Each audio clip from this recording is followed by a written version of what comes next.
അമീൻസിൻ്റെ remaining reactions ആണ് നമുക്കിന്ന് പഠിക്കാനുള്ളത്. ആദ്യം ഹിൻസ്ബർഗ് ടെസ്റ്റ്. ഇവിടെ അമീനെ ബെൻസീൻ സൾഫോണൈൽ ക്ലോറൈഡുമായി ട്രീറ്റ് ചെയ്യാൻ അനുവദിക്കുന്നു.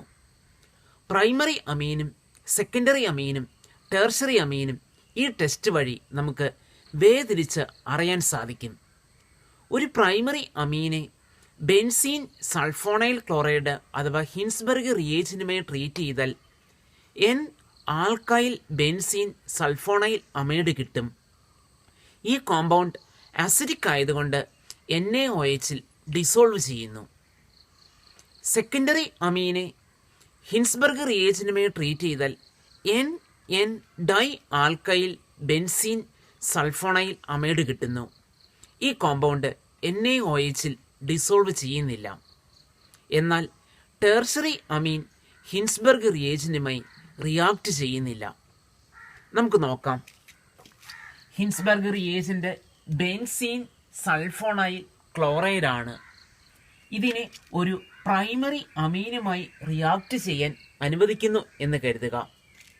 അവിടെ നമുക്ക് കിട്ടുന്നത് C6H5SO2 NHR ആണ്. Benzene sulfonyl amide plus HCl ആണ് അവിടെ പ്രോഡക്റ്റ് കിട്ടുന്നത്. SO2 ഗ്രൂപ്പ് ഒരു സ്ട്രോങ് ഇലക്ട്രോൺ വിഡ്രോയിങ് ഗ്രൂപ്പാണ്. അതിനാൽ ഇവിടുത്തെ NH ബോണ്ട് അത് അസിഡിക് ഹൈഡ്രജനാണ്. അതിനാൽ ഈ കോമ്പൗണ്ടിനെ NaOHുമായി ട്രീറ്റ് ചെയ്യുകയാണ് എങ്കിൽ ഈ കോമ്പൗണ്ട് NaOHൽ ഡിസോൾവ് ചെയ്യുന്നു. It dissolves in NaOH.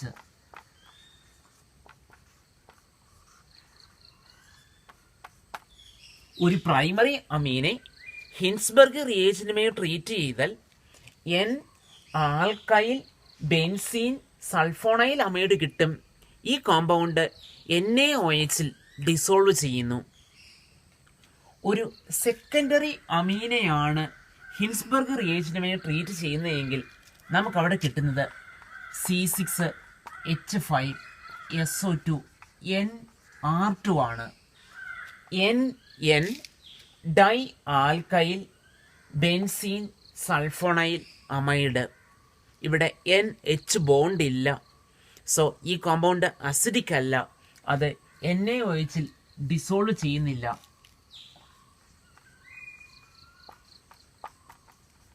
Does not dissolve in NaOH. ഈ കോമ്പൗണ്ട് NaOHൽ ഡിസോൾവ് ചെയ്യുന്നില്ല. ടെർഷറി അമീനെ ഹിൻസ്ബർഗ് റിയേജന്റുമായി റിയാക്ട് ചെയ്യാൻ അനുവദിച്ചാൽ അവിടെ യാതൊരു രീതിയിലുള്ള റിയാക്ഷനും ഇല്ല. ഒന്നുകൂടി ശ്രദ്ധിക്കുക. പ്രൈമറി സെക്കൻഡറി ടെർഷറി അമീൻസിനെ വേർതിരിച്ചറിയാൻ വേണ്ടിയാണ് ഹിൻസ്ബർഗ് ടെസ്റ്റ് നടത്തുന്നത്. ഹിൻസ്ബർഗ് റിയേജന്റ് എന്നാൽ ബെൻസീൻ സൾഫോണൈൽ ക്ലോറൈഡ് ആണ്. ഒരു പ്രൈമറി അമീനെ ഹിൻസ്ബർഗ് റിയേജന്റുമായി ട്രീറ്റ് ചെയ്യാൻ അനുവദിച്ചാൽ കിട്ടുന്ന ആ കോമ്പൗണ്ട് NaOHൽ ഡിസോൾവ് ചെയ്യുന്നു. സെക്കൻഡറി അമീനെ ഹിൻസ്ബർഗ് റിയേജന്റുമായി ട്രീറ്റ് ചെയ്യാൻ അനുവദിച്ചാൽ കിട്ടുന്ന കോമ്പൗണ്ട് NaOHൽ ഡിസോൾവ് ചെയ്യുന്നില്ല. എന്നാൽ ടെർഷറി അമീൻസ് ഹിൻസ്ബർഗ് റിയേജന്റുമായി റിയാക്ട് ചെയ്യുന്നില്ല. Primary secondary and tertiary amines nitrous ആസിഡുമായി വ്യത്യസ്തമായ രീതിയിലാണ് റിയാക്ട് ചെയ്യുന്നത്. ഒരു ആലിഫാറ്റിക് പ്രൈമറി അമീനെ നൈട്രസ് ആസിഡുമായി റിയാക്ട് ചെയ്യാൻ അനുവദിച്ചാൽ അവിടെ ആൽക്കൈൽ ഡൈസോണിയം സോൾട്ട് കിട്ടും. ഇത് അൺസ്റ്റേബിളാണ്. ഉടനെ തന്നെ ഡിക്കമ്പോസ് ചെയ്ത് നൈട്രജൻ ഗ്യാസ് ഇവോൾവ് ചെയ്യുന്നു. അരോമാറ്റിക് പ്രൈമറി അമീനെയും നൈട്രസ് ആസിഡുമായി റിയാക്ട് ചെയ്യാൻ അനുവദിച്ചാൽ ബെൻസീൻ ഡൈസോണിയം സോൾട്ടാണ് കിട്ടുന്നത്. എന്നാൽ സെക്കൻഡറി ആൻഡ് ടെർഷറി അമീൻസ് വ്യത്യസ്തമായ രീതിയിലാണ് നൈട്രസ് ആസിഡുമായി റിയാക്ട് ചെയ്യുന്നത്. നമുക്ക് ആദ്യം ആൽക്കൈൽ പ്രൈമറി അമീൻസ് എങ്ങനെയാണ് റിയാക്ട് ചെയ്യുന്നതെന്ന് നോക്കാം. നൈട്രസ് ആസിഡ് ആ സിറ്റുവേഷനിൽ ഉണ്ടാകുന്ന നൈട്രസ് ആസിഡ് ആയിരിക്കണം. അതുകൊണ്ട് സോഡിയം നൈട്രൈറ്റിൻ്റെയും HClൻ്റെയും മിക്സ്ചറുമായി ലോ ടെമ്പറേച്ചറിൽ റിയാക്ട് ചെയ്യാൻ അനുവദിക്കുകയാണ് ചെയ്യുന്നത്. നൈട്രസ് ആസിഡ് ആ സിറ്റുവേഷനിൽ ഉണ്ടാകണം. സോഡിയം നൈട്രൈറ്റിൻ്റെയും ഹൈഡ്രോക്ലോറിക് ആസിഡിൻ്റെയും മിക്സ്ചറുമായി പ്രൈമറി അമീനെ റിയാക്ട് ചെയ്യാൻ അനുവദിക്കുന്നു. നമുക്ക് ആൽക്കൈൽ ഡൈസോണിയം സോൾട്ട് കിട്ടുന്നു, CH3N2Cl. ഇതൊരു അൺസ്റ്റേബിൾ കോംപ്ലക്സ് ആണ്. ഇത് ഉടനെ തന്നെ ഡിക്കമ്പോസ് ചെയ്ത് നൈട്രജൻ ഗ്യാസ് കിട്ടുന്നു, CH3OH plus N2 plus HCl.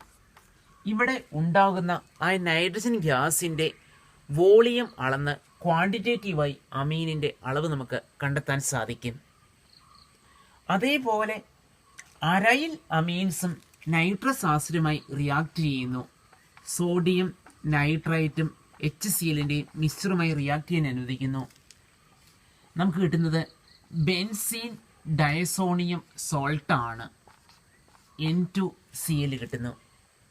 അതേസമയം സെക്കൻഡറി ആൻഡ് ടെർഷറി അമീൻസ് വ്യത്യസ്തമായ രീതിയിലാണ് നൈട്രസ് ആസിഡുമായി റിയാക്ട് ചെയ്യുന്നത്.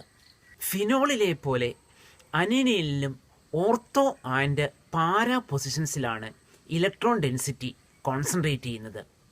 അനിലിൻ്റെ വേരിയസ് റിസണൻസ് ഫോം നോക്കുകയാണ് എങ്കിൽ നമുക്ക് കാണാൻ പറ്റും അവിടെ അമിനോ ഗ്രൂപ്പ് എന്ന് പറയുന്നത് ഒരു ഓർത്തോ പാരാ ഡയറക്റ്റിംഗ് ഗ്രൂപ്പാണ്. അമിനോ ഗ്രൂപ്പ് ഹൈലി ആക്ടിവേറ്റിംഗ് ഗ്രൂപ്പുമാണ്. അതിനാൽ ഇലക്ട്രോഫിലിക് സബ്സ്റ്റിറ്റ്യൂഷൻ റിയാക്ഷന് വിധേയമാക്കിയാൽ അനിലിൻ എല്ലായ്പ്പോഴും ഓർത്തോ പാര സബ്സ്റ്റിറ്റ്യൂട്ടിംഗ് പ്രോഡക്റ്റ് ആണ് കിട്ടുന്നത്. ആദ്യം നമുക്ക് ബ്രോമിനേഷൻ നോക്കാം. അനിലീനെ ബ്രോമിനേഷന് വിധേയമാക്കിയാൽ അഥവാ ബ്രോമിൻ വാട്ടറുമായി റിയാക്ട് ചെയ്യാൻ അനുവദിച്ചാൽ 2,4,6 ട്രൈബ്രോമോ അനിലീൻ ഒരു വൈറ്റ് പ്രസിപ്പിറ്റേറ്റായി ഒബ്റ്റെയിൻ ചെയ്യുകയാണ് ചെയ്യുന്നത്. അനിലീനെ ബ്രോമിനുമായി റിയാക്ട് ചെയ്യാൻ അനുവദിക്കുന്നു. C6H5NH2 ഇതിനെ ബ്രോമിൻ വാട്ടറുമായി റിയാക്ട് ചെയ്യാൻ അനുവദിക്കുന്നു.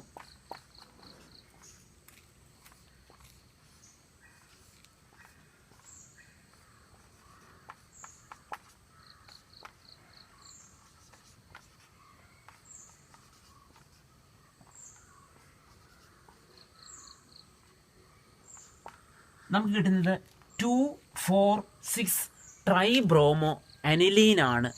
ഇതൊരു വൈറ്റ് പ്രസിപ്പിറ്റേറ്റായി ആണ് ഒബ്സർവ് ചെയ്യുന്നത്.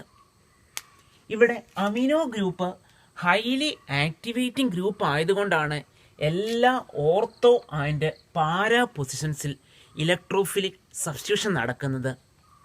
നമുക്ക് ഓർത്തോ അല്ലെങ്കിൽ പാരാ പൊസിഷനിൽ മാത്രമാണ് സബ്സ്റ്റിറ്റ്യൂട്ടഡ് പ്രോഡക്റ്റ് കിട്ടേണ്ടതെങ്കിൽ ഈ അമിനോ ഗ്രൂപ്പിനെ നമ്മൾ പ്രൊട്ടക്റ്റ് ചെയ്യേണ്ടി വരും. അതിനുവേണ്ടി ആദ്യം അനിലീനെ അസൈലേഷൻ റിയാക്ഷൻ നടത്തേണ്ടി വരും. അങ്ങനെ അസൈലേഷൻ റിയാക്ഷൻ നടത്തി അമിനോ ഗ്രൂപ്പിനെ പ്രൊട്ടക്റ്റ് ചെയ്തതിന് ശേഷം ബ്രോമിനേഷൻ നടത്തുകയാണ് എങ്കിൽ പാര ആൻഡ് ഓർത്തോ ബ്രോമോ അനിലീൻ്റെ ഒരു മിക്സറായിരിക്കും നമുക്ക് കിട്ടുന്നത്. സോ മോണോബ്രോമോ ഡെറിവേറ്റീവ് കിട്ടാനായി അനിലീനെ അസൈലേഷൻ റിയാക്ഷൻ വഴി NH2 ഗ്രൂപ്പിനെ പ്രൊട്ടക്റ്റ് ചെയ്യണം. അനിലീൻ C6H5NH2 ഇതിനെ അസറ്റിക് ആൻഹൈഡ്രൈഡ് ആയിട്ട് ട്രീറ്റ് ചെയ്യാൻ അനുവദിക്കുന്നു. CH3CO 2 O അഥവാ അസൈലേഷൻ റിയാക്ഷൻ നടത്തുന്നു. അസൈലേഷൻ റിയാക്ഷൻ നടത്തിയാൽ NHCOCH3 അസറ്റ അനിലൈഡ് കിട്ടുന്നു. അതിനുശേഷം ബ്രോമിനേഷൻ നടത്തുന്നു എന്ന് കരുതുക. ബ്രോമിൻ ഇൻ അസറ്റിക് ആസിഡ്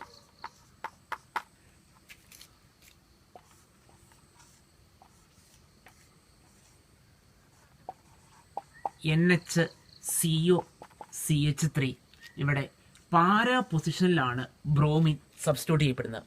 ഒപ്പം ഓർത്തോ പ്രോഡക്റ്റും കിട്ടും. ഇതിനെ ആസിഡ് ഹൈഡ്രോളിസിസിന് വിധേയമാക്കിയാൽ നമുക്ക് അസൈൽ ഗ്രൂപ്പ് റിമൂവ് ചെയ്യാം.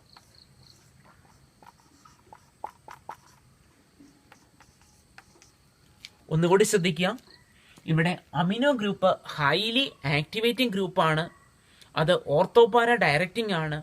സോ അനിലീനെ ബ്രോമിൻ വാട്ടറുമായി ട്രീറ്റ് ചെയ്യാൻ അനുവദിച്ചാൽ 4,6 ട്രൈബ്രോമോ അനിലിൻ കിട്ടുന്നു. ഒരു പൊസിഷനിൽ മാത്രം ബ്രോമിൻ സബ്സ്റ്റിറ്റ്യൂട്ട് ചെയ്യപ്പെട്ട പ്രോഡക്റ്റാണ് വേണ്ടത് എങ്കിൽ നമ്മൾ അവിടെ അമിനോ ഗ്രൂപ്പിനെ അസൈലേഷൻ റിയാക്ഷൻ നടത്തി പ്രൊട്ടക്റ്റ് ചെയ്യുന്നു. അതിനുശേഷം ബ്രോമിനേഷൻ നടത്തിയാൽ മോണോ സബ്സ്റ്റിറ്റ്യൂട്ടഡ് ബ്രോമിൻ പ്രോഡക്റ്റ് നമുക്ക് ലഭിക്കും. അനിലീനെ നൈട്രേഷൻ റിയാക്ഷന് വിധേയമാക്കിയാൽ നമുക്ക് ഓർത്തോ, മെറ്റ ആൻഡ് പാരാനൈട്രോ അനിലീൻ്റെ ഒരു മിക്സ്ചറാണ് കിട്ടുന്നത്. Aniline it is treated with nitrating mixture HNO3/H2SO4. ഇവിടെ കിട്ടുന്ന പ്രോഡക്റ്റ്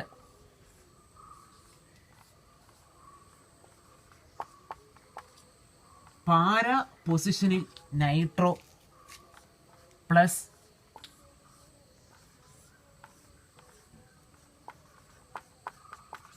മെറ്റാ പൊസിഷനിൽ നൈട്രോ ഒരു മൈനർ പ്രോഡക്റ്റ് ആയിട്ട് ഓർത്തോ നൈട്രോ അനിലീനും കിട്ടും.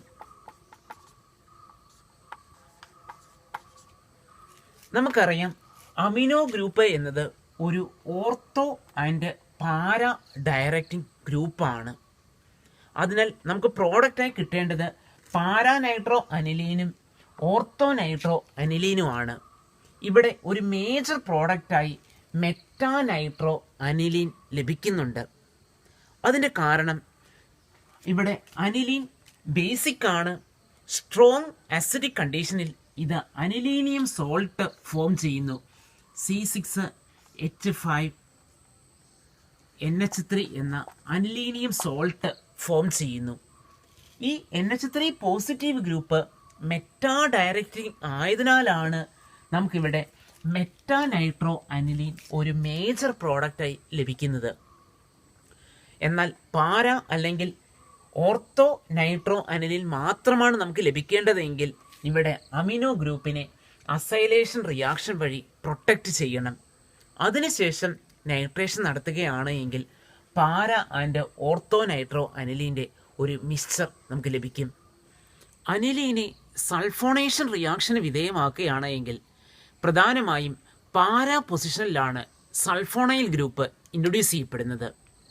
So when aniline is treated with concentrated H2SO4, ഇവിടെ പാരാ പൊസിഷനിൽ സൾഫോണൈൽ ഗ്രൂപ്പ് ഇൻട്രൊഡ്യൂസ് ചെയ്യപ്പെടും. NH2 ഇവിടെ SO3H ഗ്രൂപ്പ് ഇൻട്രൊഡ്യൂസ് ചെയ്യപ്പെടുന്നു. ഇതിനെ നമ്മൾ വിളിക്കുന്നത് para amino benzene sulphonic acid എന്നാണ്. ഇത് സൾഫ അനിലിക് ആസിഡ് എന്ന കോമൺ നെയിമിലാണ് അറിയപ്പെടുന്നത്. അടുത്തതായി നമുക്ക് പഠിക്കാനുള്ളത് ഫ്രീഡൽ ക്രാബ്സ് റിയാക്ഷൻ ആണ്. മറ്റു കോമ്പൗണ്ട്സിൽ നിന്നും വ്യത്യസ്തമായി അനിലീൻ ഫ്രീഡൽ ക്രാബ്സ് റിയാക്ഷന് വിധേയമാകുന്നില്ല. കാരണം അനിലീൻ ബേസിക് ആയതുകൊണ്ട് അവിടെ ഉപയോഗിക്കുന്ന catalyst Luis acid aluminium chloride ആയിരിക്കും. ഈ ലൂയിസ് ആസിഡുമായി റിയാക്ട് ചെയ്ത് ഒരു സോൾട്ട് ഫോം ചെയ്യുന്നു. എക്സാമിന് ഇമ്പോർട്ടൻ്റ് ആണ്. അനിലീൻ ഫ്രീഡൽ ക്രാബ്സ് റിയാക്ഷന് വിധേയമാകുന്നില്ല. കാരണം അനിലീൻ ബേസിക് ആയതുകൊണ്ട് ലൂയിസ് ആസിഡുമായി റിയാക്ട് ചെയ്ത് സോൾട്ട് ഫോം ചെയ്യുന്നു.